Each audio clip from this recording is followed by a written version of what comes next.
হ্যাঁ,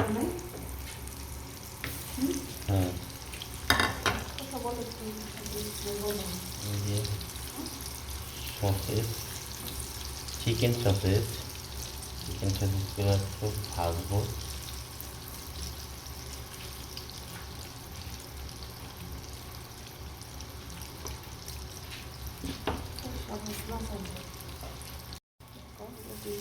এক সাইড হয়ে গেছে, এখন উল্টে দিচ্ছি।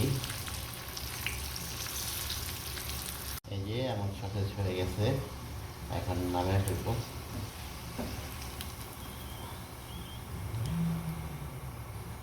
ফুলে এই এটা এখন আমি আবার সসেজ ছোটো ছোটো করে কাটছি, ওগুলো আবার একটু পেঁয়াজ দিয়েই করবো।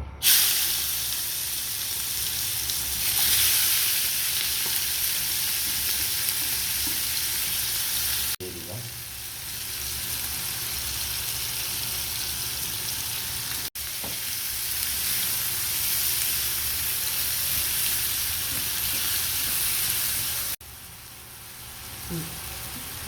তো আদা রসুন দিয়ে দিলাম, টমেটো দিয়ে দিলাম,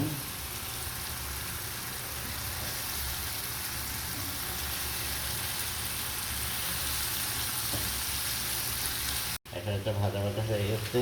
একটু হলুদ দিব, একটু শুকনো লঙ্কার গুঁড়া দিব, আর কিছু লাগবে না। একটু পানি দিয়ে দিব,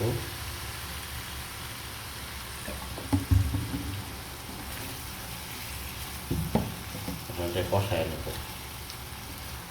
তো আমার চিকেন সসেজ মশলা ভাজি হয়ে গেছে, এখন আমরা নামিয়ে ফেলবো, তারপর খাবো। এই তো আমার নাস্তা রেডি, গরম গরম রুটি আর হচ্ছে সসেজের ভাজি আর সসেজ ফ্রাই করছিলাম ওটা।